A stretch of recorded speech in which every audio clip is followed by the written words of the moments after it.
రవాణా మంత్రి కొండా సురేఖ నాగచైతన్య సమంత విషయంలో కీలక వ్యాఖ్యలు చేసిన సంగతి తెలిసిందే. కేటీఆర్ను ఉద్దేశిస్తూ చాలా సంచలన ఆరోపణలు చేశారు. ఆ ఆరోపణల విషయంలో నాగార్జున ఏకంగా కోర్టును ఆశ్రయించారు. నాంపల్లి కోర్టులో ఇప్పటికే ఒకసారి కొండా సురేఖ కోర్టుకు హాజరయ్యారు. సార్ మరోసారి కోర్టుకు హాజరయ్యారు కొండా సురేఖ. స్పెషల్ జడ్జి ముందు విచారణకు హాజరయ్యారు. తమ కుటుంబంపై అనుచిత వ్యాఖ్యలు చేశారంటూ నాగార్జున ఇచ్చిన పిటిషన్ పైన నాగార్జున పరువు నష్టం దావా వేసినటువంటి అంశం పైన కొండా సురేఖ మరోసారి ఈరోజు స్పెషల్ జడ్జి ముందు హాజరయ్యారు. ఇక కొండా సురేఖ పైన పరువు నష్టం దావా వేశారు హీరో నాగార్జున. కేటీఆర్ వల్లే నాగ చైతన్య సమంత విడాకులు తీసుకున్నారని ఆరోపించింది కొండా సురేఖ. ఈ నేపథ్యంలో నాగార్జున అటు కొండా సురేఖ పైన పరువు నష్టం దావా వేశారు. ఆ అంశం నాంపల్లి కోర్టు విచారణ జరిపింది.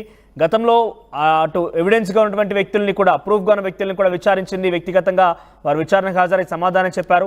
ఆ తర్వాత ఒకసారి కొండా సురేఖ కూడా వెళ్ళి తమ వాదన వినిపించింది. ఇప్పుడు మరోసారి నాంపల్లి కోర్టుకు వెళ్ళింది కొండా సురేఖ. నాంపల్లి కోర్టులో ఈరోజు స్పెషల్ జడ్జి ముందు హాజరైంది.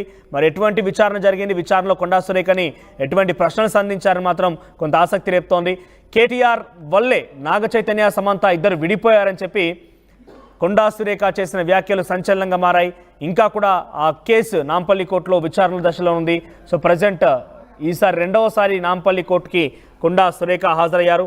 దీనికి సంబంధించి మరిన్ని అప్డేట్స్ మా ప్రతినిధి మధు అందిస్తారు. ఎస్ మధు, కొండా సురేఖ ఈరోజు హాజరైన నేపథ్యంలో ఎటువంటి విచారణ జరిగింది, అప్డేట్స్ ఏంటి? ఎగ్జాక్ట్లీ నాగార్జున పరువు నష్టం దావా కేసులో కోర్టుకు హాజరయ్యారు మంత్రి కొండా సురేఖ. సో హీరో అక్కినేని నాగార్జునకు సంబంధించినటువంటి పరువు నష్టం దాంట్లో కేసులో ఆమె గతంలోనే నోటీసులు అందుకున్నారు. ఆ నోటీసులలో భాగంగా ఈరోజు నాంపల్లి స్పెషల్ కోర్టులో జడ్జి ముందు విచారణకు హాజరయ్యారు.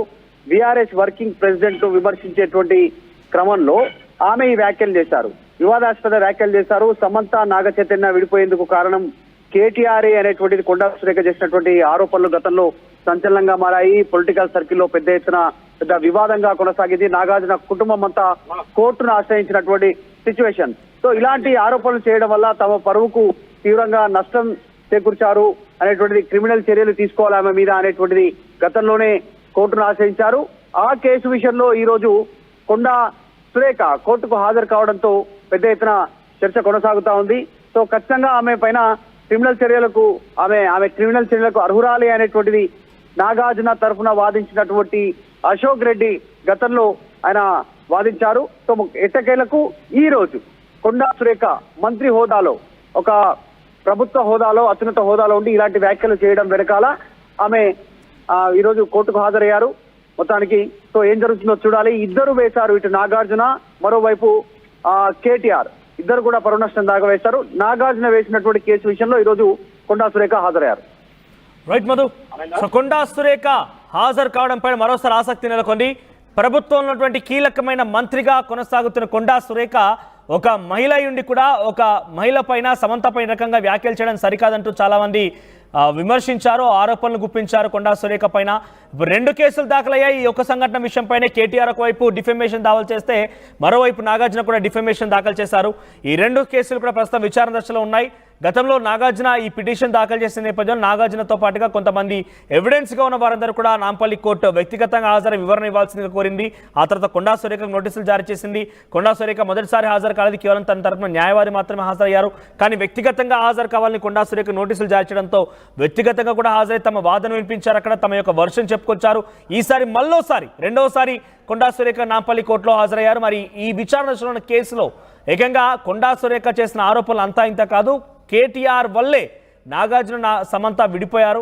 ఏకంగా ఎన్కన్వెన్షన్ కూల్చకూడదంటే సమంత నా దగ్గరికి పంపించమని కేటీఆర్ అన్నారు. అందుకే నేను పంపించలేదు కాబట్టి ఇదంతా జరిగింది, అందుకే విడాకులు జరిగాయని చెప్పి కొన్ని వ్యాఖ్యలు చేసుకొచ్చారు కొండా సురేఖ. ఈ వ్యాఖ్యలు అప్పుడు చర్చనీయాంశంగా మారే పెద్ద ఎత్తున రచ్చలేపింది. ఏకంగా ప్రభుత్వం పైన చాలా పెద్ద మొత్తం విమర్శలు గుప్పించే ఏకంగా ప్రభుత్వ పెద్దలు at the same time Konda Surekha కూడా క్షమాపణ చెప్పాల్సి వచ్చింది.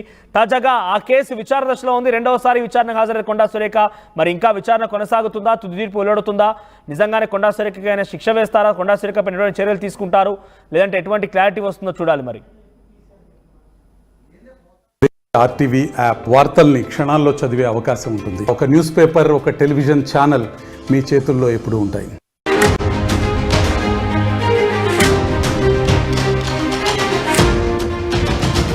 రవాణా మంత్రి కొండా సురేఖ నాగచైతన్య సమంత విషయంలో కీలక వ్యాఖ్యలు చేసిన సంగతి తెలిసిందే. కేటీఆర్ను ఉద్దేశిస్తూ చాలా సంచలన ఆరోపణలు చేశారు. ఆ ఆరోపణల విషయంలో నాగార్జున ఏకంగా కోర్టును ఆశ్రయించారు. నాంపల్లి కోర్టులో ఇప్పటికే ఒకసారి కొండా సురేఖ కోర్టుకు హాజరయ్యారు. సార్ మరోసారి కోర్టుకు హాజరయ్యారు కొండా సురేఖ.